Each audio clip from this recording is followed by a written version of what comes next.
बिस्मिल्लाहिर्रहमानिर्रहीम, अस्सलाम वालेकुम। आज जो मैं आपके साथ रेसिपी शेयर करने जा रही हूँ वो है जी पूरी पराठा। बहुत ही मज़ेदार सा, क्रिस्पी सा, क्रंची सा ये पूरी पराठा बनकर तैयार होगा।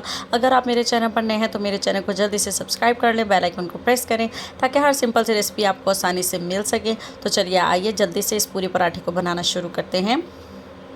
यहाँ मैंने सबसे पहले ले लिया है जी मैदा। यहाँ मैंने 3 कप डाल लिया है। 1 कप मैं यहाँ आपके सामने डाल रही हूँ, यानी टोटल 4 कप मैंने यहाँ पर मैदा लिया है। यहाँ मैंने 3 कप डाल चुकी हूँ, ये 1 कप और मैंने इसके अंदर डाल दिया है, तो ये 4 कप मैदा मैंने इसके अंदर शामिल किया है।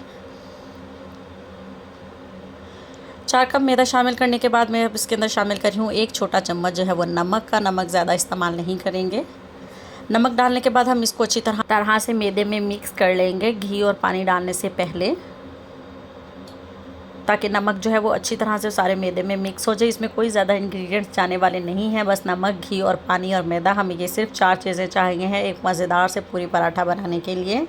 नमक जो है वो अच्छी तरह से इसमें मिक्स हो चुका है। अब मैं इसके अंदर शामिल करूँगी 1 बड़ा चम्मच भर के हुए घी का।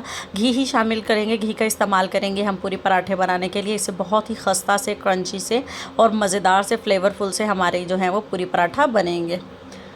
अब मैंने इनको अच्छी तरह से घी के अंदर भी मिक्स कर लेना है।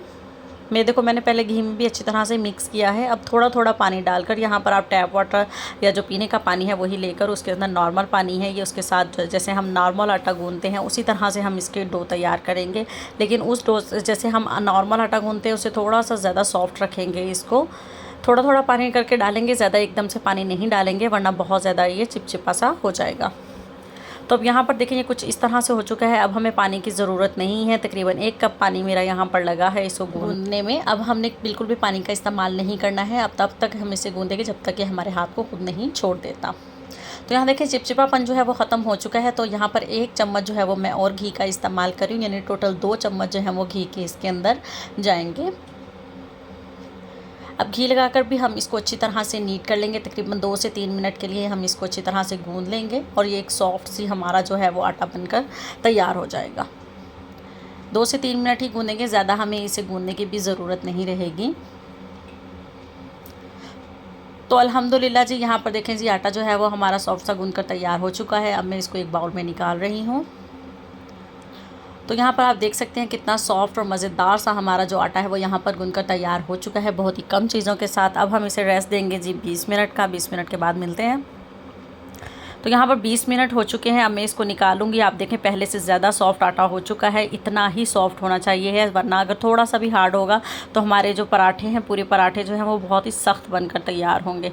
हाथों पे हल्का सा घी लगा लेंगे और इसको एक नॉर्मल पेड़े की तरह हम बना लेंगे। पूरी से थोड़ा बड़ा पेड़ा लेंगे हम, जैसे पूरी के लिए हम छोटे पेड़े का इस्तेमाल करते हैं वो नहीं लेंगे। इस तरह से हम इसको एक नॉर्मल साइज़ का पेड़ा बना लेंगे, जैसे हम रोटी के लिए बनाते हैं।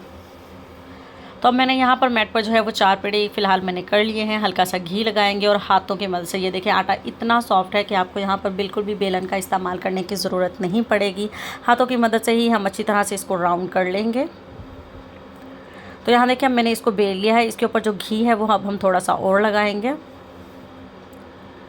सारी तरफ लगा देंगे अच्छी तरह से, कॉर्नर्स पर भी। अब मैं इसके ऊपर थोड़ा सा आटा डस्ट कर रही हूँ, यानी मैदा ही डस्ट किया है मैंने इसके ऊपर। इसको फैला लेंगे अच्छी तरह से और जैसे अब हम स्क्वायर पेड़ा बनाते हैं उस तरह से पहले बना लेंगे। स्क्वायर पराठा बनाने के लिए हम इस तरह से पेड़ा बनाते हैं और अब हम इसको साइड की चारों कॉर्नर जो इसके बनेंगे उनको अंदर की तरफ फोल्ड करते हुए इस तरह से नॉर्मल पेड़ा जो है वो दोबारा तैयार कर लेंगे।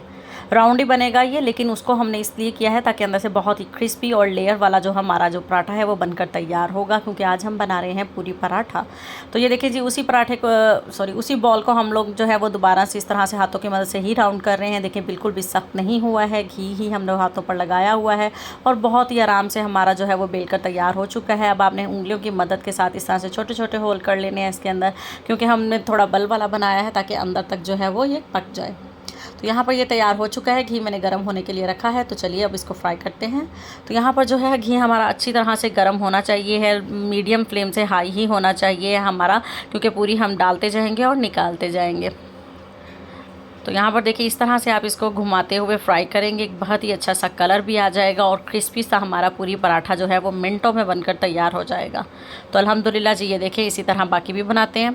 तो यहाँ देखें एक और मैंने बेल के इसके अंदर शामिल कर दिया है। इसी तरह से ही फ्लिप करते हुए इसको खूबसूरत सा एक कलर भी दे लेंगे। सिर्फ चंद सेकंड के अंदर ही हमारा ये पूरी पराठा बनकर तैयार है। तो अल्हम्दुलिल्लाह जी, मैंने ये सारे पूरी पराठे यहाँ पर तैयार कर लिए हैं। देखें इसकी लुक कितनी मज़े की लग रही है। बहुत ही क्रिस्पी से खस्ता से हमारे जो हैं वो पूरी पराठे यहाँ पर बनकर तैयार हुए हैं। आप देख सकते हैं कितनी ईजी सी रेसिपी थी।